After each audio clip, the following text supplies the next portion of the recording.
앵귤러 머터리얼을 이용해 갖고 이제 프론트엔드 안에 이제 우리가 어떤 그 플랫폼을 구축했다면 앵귤러 CLI로 이제 앵귤러를 만들고 그다음에 UI를 이제 꾸미는 우리 컴포넌트를 구성했다면 우리 백엔드 안에 이제 기반을 마련해야 되잖아요. 그 백엔드 안의 기반을 우리가 사용할 것은 바로 유명한 구글이 서포트해주는 원 오브 구글 컴퍼니죠. 파이어베이스를 사용할 겁니다. 이 파이어베이스가 뭡니까? 우리가 파이어베이스 홈페이지를 먼저 한번 찾아와 볼게요. 파이어베이스는 firebase.google.com입니다. 원 오브 구글 컴퍼니인데 원래부터 구글 컴퍼니는 아니었고요. 파이어베이스라는 회사가 설립돼서 운영되다가 구글의 인수합병이 됐죠. 아주 잘 풀린 케이스죠.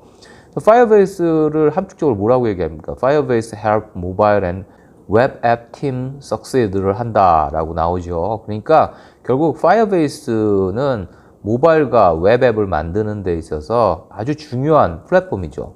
밑에 좀 내려가 볼까요?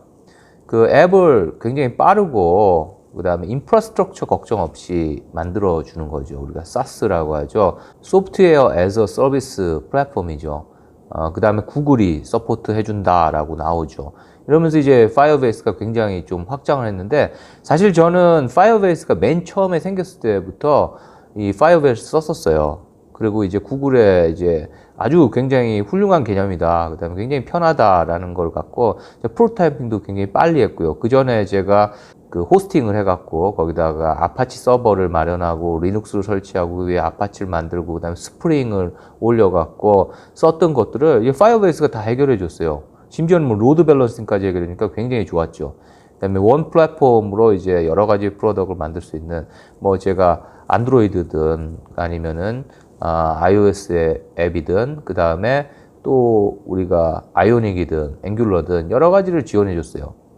그리고 이제 한마디로 요약하죠. 뭐라고 나왔냐면 Compressive App Development Platform이다 라고 나와요. 그래서 지금은 굉장히 많은 기능들을 제공해 줍니다. 맨 처음에 출발할 때는 리얼타임 데이터베이스라고 하는 어떤 백엔드 단의 인프라 구성 없이 우리가 사용하는 사스 기반의 그런 플랫폼이었는데 이제는 뭐 여러 가지 기능들이 나와요. 그 다음에 DB도 두 가지 종류가 나오죠. 뭐 리얼타임 데이터베이스와 그 다음에 파이어스토어라는 것들도 새로 나왔어요.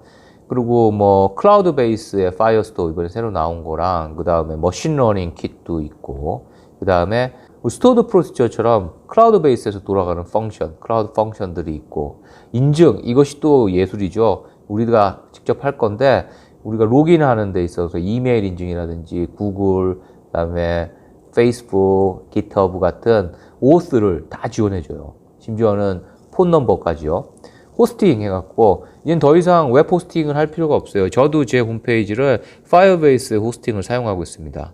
그다음에 스토리지 주죠. 그다음에 우리 전통적으로 쓰는 우리가 또 사용할 리얼타임 데이터베이스가 있고 뭐 여러 가지 메시징이라든지 어널리틱스라든지 그다음에 테스팅 메시지 보내고 그 다음에 리모트 컴피그하고 여러 가지 기능들이 이제 제공되고 있어요. 너무 많은 기능이 제공되지 않나 싶을 정도로 제공되고 있는 굉장히 유용한 플랫폼입니다. 특히 우리처럼 빨리 그 다음에 효율적으로 적은 비용으로 서비스를 하고 모바일 앱을 만들고 하는 경우에 굉장히 좋습니다.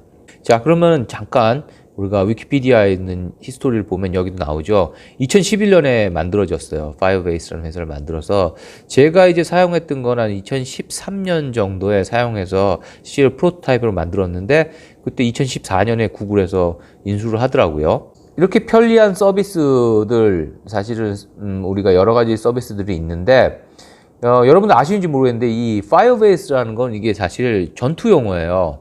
우리가 여기 보시면은 베트남 전쟁에서 아주 위력을 발휘했던 전투 용어고 지금 미군 교리에 있는 유명한 중포진지라고 우리나라 말로 하면 중포진지라고 하는데 중대급의 야전 전투 교리 중에 하나입니다. 여기 보시는 것처럼 중대 규모에서 우리가 진지를 소규모의 이동 진지를 구축합니다. 거점 진지를 구축해요. 이거 사람의 허리가 들어갈 만큼의 홀을 이렇게 둥그렇게 파고 거기에 박격포 진지 중간에 두고 있으면서 이 거점을 중심으로 해갖고 방어를 하는 그런 개념이에요. 그러니까 어떤 작은 모바일 앱 같은 것들 빨리 움직이는 중대 규모라고 말씀드렸잖아요. 거기서 움직이는 것들을 뒤에서 잘 지원해 주겠다라고 하는 그런 개념이 전투 개념을 이제 차용해서 썼던 걸로 저는 생각이 됩니다. 근데 사실 참 재밌는 히스토리는 이 파이어베이스라는 미군의 지금 교리예요. 이거 이용해 갖고 굉장히 많은 미군들이 성과를 거둬냈는데 이 교리가 사실은 그 한국군의 해병대의 중포진지 전술에서 차용이 된 거예요. 맨 처음에 미군 같은 경우는 월남전에 참전할 때만 하더라도 연대나 그 이상의 대대 이상의 규모의 우리가 전술을 했는데 반해서 우리나라의 그 해병대 그다음에 우리나라 국군들은 중대 규모에서 이런 진지를 구축했어요. 그래서 이 진지를 구축하려면 어떻게 해야 되겠어요? 굉장히 땅을 열심히 파야 되겠죠. 그러니까 이게 시간 낭비라고 해서 미군들이 비아냥거리기를 했다고 그래요. 근데 이제 70년도에 우리가 월남전의 이제 승전 중에서 굉장히 엄청난 일을 이룹니다.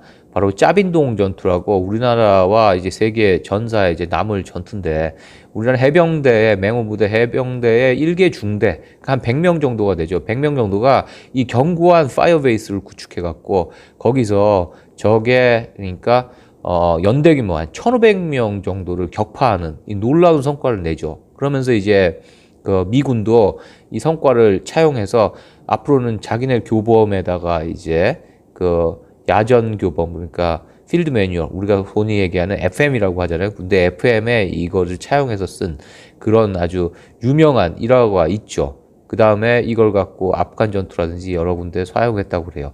여튼 이것처럼 뒤에서 견고하게 우리의 앱들을 작은 앱들을 지원해 준다라는 개념이 우리 파이어베이스 개념이라고 생각합니다. 지금까지 이제 파이어베이스에 대해서 알아봤고요. 그러면 이제 우리가 파이어베이스의 홈페이지에 들어가서 로그인을 하고 그 다음에 직접 우리가 데이터베이스를 만들어서 사용하는 것을 한번 해보도록 하겠습니다.